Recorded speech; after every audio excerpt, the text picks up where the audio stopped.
We want more time to craft, a bigger desk, and the confidence to help us get started. I'm sharing my tips and techniques today to help with these 3 challenges. Just a few personal strategies which I hope will help you have a happier day. I'm painting this watercolour landscape for a January spread, and journaling tips on this page here, ideas that will hopefully benefit you. I'll take you through it all step by step with all the supplies that I use, starting with these brushes in a couple of different sizes. These are from Arteza. I've got a very fine nib and a medium nib, and I'm going to be playing with these lovely colours, blues, greens and a touch of black, and also this watercolour paper. And if this all sounds like fun to you, then hit the subscribe button and the notification bell, because I have so much more to come in 2020. I'm using this lovely chunky sketchbook with acid-free heavyweight paper, and I'm cracking open some new supplies today to use this tube of white paint. To keep things fresh and fun in 2020, I'm going to just try 1 or 2 new toys, and I've got a few more to share with you, so stick around on this video right till the end. I love looking at all the beautiful colours in these boxes. Look at those rich reds and beautiful blues, and the most stunning range of warm greens and fresher greens behind. They will be fantastic for painting spring spreads. I have a little jar of clean water, and of course my well-used watercolour palette, so a 36 pound palette from Arteza, and I just wanted to share the background to the landscape today. I had planned to paint these baubles with a conifer branch inspired by Shada Campbell, and many of you may know her. I've adapted it to create this teardrop shape with a mountain and a little bit of a stream and some of this conifer and grassland in the front. I start by drawing the shape of the teardrop, beginning with the mountain, so working up to that peak, and then drawing that round piece below. And it feels a bit like the head of a clown with the hat and the face. I'm just using very, very dilute paint, so just a tiny bit of pigment, and they are shades of gentle blues, a little bit of black in there, and sometimes a touch of purple. So no specific formula here, just bringing the brush down so that you get some of those crevices, those jutting out pieces that you see on a mountain, trying to get the sense of 3D, some sense of perspective, and then adding just a little bit more pigment to the edges to bring out those ridges. And hopefully, as you can see, we're starting to see the shape of a mountain, the depth of a mountain, something that might be our own little mountain, and something that we can conquer in 2020 to get to a happier place. I'm wetting the paper again at the foot of the mountain, and then just starting to add some colour in green to fill in the foreground.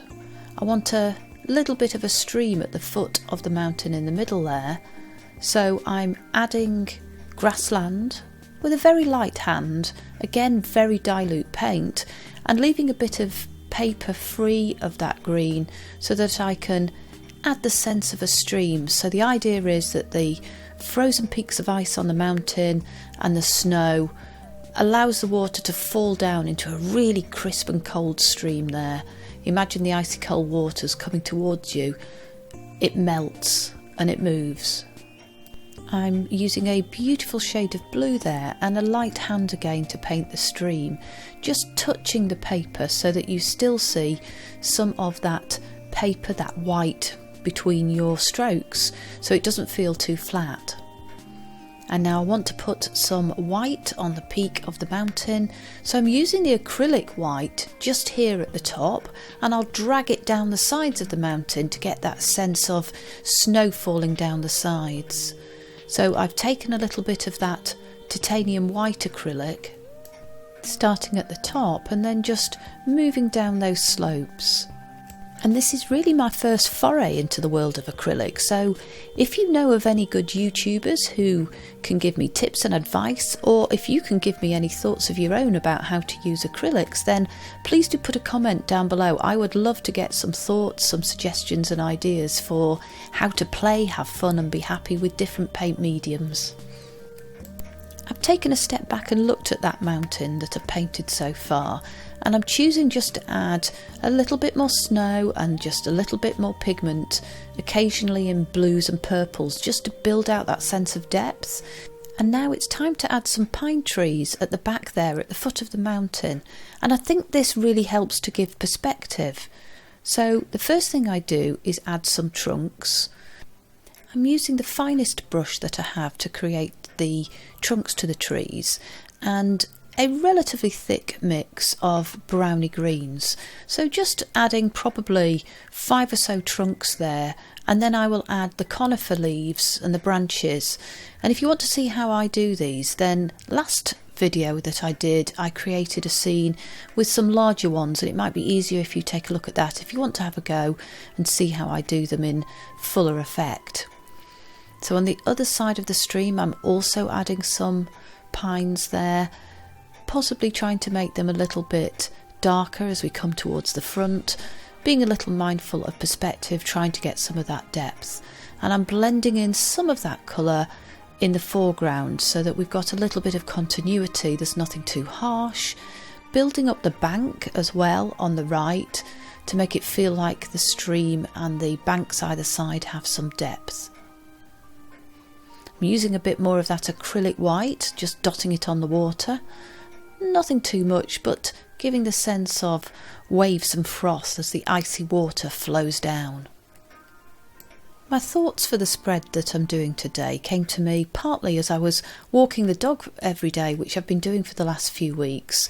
So I haven't posted a video for a few weeks. We've been dealing with a few health challenges in the family, but on my daily intake of fresh air, my dog walking time, I would think about things to do in my craft room and things that I will be able to do when I have a little bit more time again. And this is just one of the images that came to me that I put together. I wonder, do you have ideas, your best ideas, when you're not necessarily at your craft desk, when you're not necessarily crafting? How do your ideas form? Let me know in a comment down below. I'd love to know where you get your inspiration from. What time of day? What are you doing? How does that happen? I've added a bit of grass in the foreground and some spots of snow on those trees. And now I think we have enough of a focal point. So I've rounded the corners, as I often do with my little corner rounder. And I want to add a border. So I've just pulled out a few different pens and I'm choosing which of these I will use to put some faux stitching around the picture. And my tip when choosing a colour to use is to go for one of the darker shades that's already in your picture.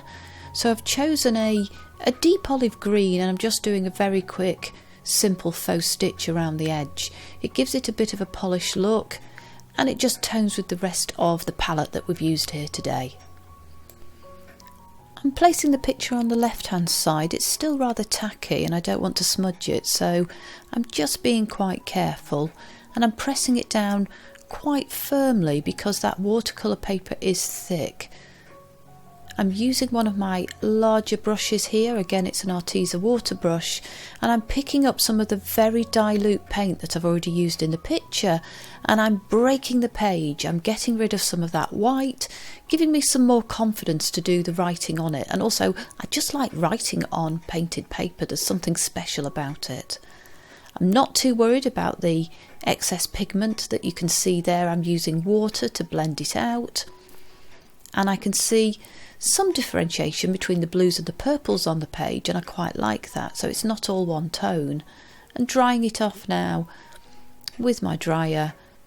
There's the picture from a couple of weeks ago, and also using the heat on the back of the page to try to keep the paper flat, although as you can see here I do need a couple of pegs just to keep it flat before we start sticking and writing on the paper. I'm going to create a border with this lovely spotty paper because I think the hues and the shades are really toning well with the mountain, the purples in the mountain and the blues and the greens at the bottom of the mountain. So I've torn a strip off and I'm going to add that on the right hand side, and it's just ringing the changes a little bit, making a change from starting with a boundary made of washi. And I will be using washi tape in this spread, but I just want to ring the changes and keep my mojo up there, keep my mojo going. do something different, not always do the same thing. And that's one of the ways that I like to stay happy in my craft room. Try to get out of the rut of just doing the same thing. In a recent survey that I put out on my community page on YouTube, to which, thank you very much, over 400 of you have already replied, 44% of you told me that either simply getting started is what you find most difficult, or losing your creative mojo is really your challenge in your craft room. So I'm just trying to suggest in a few minutes on this page, when I write my ideas for 2020, some of the things that I do to address those challenges, whether that's finding more time to be in your craft room and to play, whether it's getting more space around you somehow, or just getting back that mojo. So in a minute I'll put some of those ideas down, and I've got some examples to share with you as well, and a little activity. But I'm just finishing off the picture here with a cheeky bit of washi, one in pattern grey under the picture there, and one with days of the week and text on it from your creative studio. So now we've got the page ready, it's time to journal some of those ideas. So I'm just putting the month underneath the picture. Don't worry about your handwriting, be big and bold, let's be confident and happy in 2020. And first on my list is doing things that make me feel like I actually have the time to craft. And one of the ways in which I like to do this, one of several ways, is to break my activities down into smaller things that I can actually start and finish. I don't know whether you start things and don't finish them, but when they do sit around unfinished, I feel unproductive and I feel like I don't necessarily have the time to do a good job, and that frustrates me. So one of the things I like to do is start smaller projects, and this is an idea, this is a junk journal that I made a few weeks ago that you can do in a really short space of time, just choosing pretty papers and making a single signature journal. So one of the thoughts or suggestions or tips I have is start and finish smaller projects so that you can actually feel productive and get things done. Another way of finding more time, or at least feeling productive within it, is to break a bigger project into smaller tasks. And for me that means finding some little pieces of ephemera to make and building up stashes of them, like envelopes, pockets and tags, and then they're ready to be used and slotted in and added to pages like this, and they really do add something to a journal spread. And this way you can start and finish bigger projects because some of the component pieces are already finished. One of the most powerful tips that I can offer to find that time to craft and to play at your junk journaling, is to create a regular slot in your diary. And that might be just once a week or twice a week, but try to make it at the same time. And the other thing that I do is ask for help from the family to make it happen, because getting your friends and family around you on side to find that time is probably the most helpful way of getting you to be able to play and be happy with your paint and paper. One of the biggest challenges that I feel I have is not really having enough space, and definitely having a messy desk. So I'd love to know if this is one of the challenges that you face too. I've found these plastic wallets to be phenomenally useful for stopping paper just being everywhere around my craft room. I use different ones for pattern paper, for cardstock, even book pages, and here's a great big fat one with all the offcuts from many of my projects. I'd love to know how you keep your little bits and pieces of paper under control, or are you phenomenally disciplined and somehow declutter them? What do you do with them? Let me know in a comment down below. So I'm just journaling my thoughts about how I'm going to make life better and happier, and that does mean putting things away, which might be a bit novel for me, tidying my craft room, something I should be doing more often. How often do you do yours? Doing a big declutter. Have you ever done a KonMari on your craft room? How deep a clean does it get? And using up small scraps. One of the ways I like to do that, and I had a go at this just before Christmas, is making clusters. And I've seen lots of these on some YouTube channels, so there's lots of inspiration out there if you want to make them. I've used just pieces of card material, words cut out of scrapbook paper, book pages, even some torn up bits of card there. So all I've done is just kind of mix them around, stick them on top of each other, layer them, add some sequins, and it's the most fun way of using up scraps, reducing your stash, and helping you create more space while producing a lovely little project. My third set of tips about being happy while you're junk journaling is all about keeping it fun, and by that I mean maintaining your crafty mojo, keeping things current, freshening it up every now and again. So whilst not spending too much money, I like to get lots of value in my crafting. I do occasionally want to try something new, and Botanical Line Drawing, this lovely book, was one that I shared this time last year, and I've done some doodling on some of my journal spreads. This year I was lucky enough at Christmas to get this How to Draw Inky Wonderlands book from Joanna Basford in my Christmas stocking, and it's a great way for relative beginners like myself to build up pictures by being taken through a sequence from start to finish that you can then additively put on a page to create something more complex. So I'm going to try new things this year by having a play with that book, and if any of you know it or any of you have tried it, do leave me a comment down below and let me know what you think. A happy place for junk journaling for me is also playing with paints. As you can see, I've smashed my watercolours in the last 12 months, playing with new acrylics, so that's on the cards, and also maybe doing something that helps my attitude of mind to build my confidence. And I just wanted to share a little activity that I played the other evening, something that was a little bit of fun and that might help you too. So I took my bulging wallet of rather varied paper scraps and I decided to just start writing on them with phrases that were upbeat and positive. So examples are, yes, that was me, imagine that, don't stop me now, I did, not I will, this is a start, we begin this way, why not? So it's just things that will boost your confidence as you write them and maybe even bring a smile to your face. So it's just a little exercise that I found useful. It was fun and it was helping to use up my scraps and make more space. So I'm just finishing off the spread now with my classic bit of faux stitching and bringing it all together with maybe my word of the year, positivity. I hope today's video helps you to be happier in your craft room and with your junk journaling.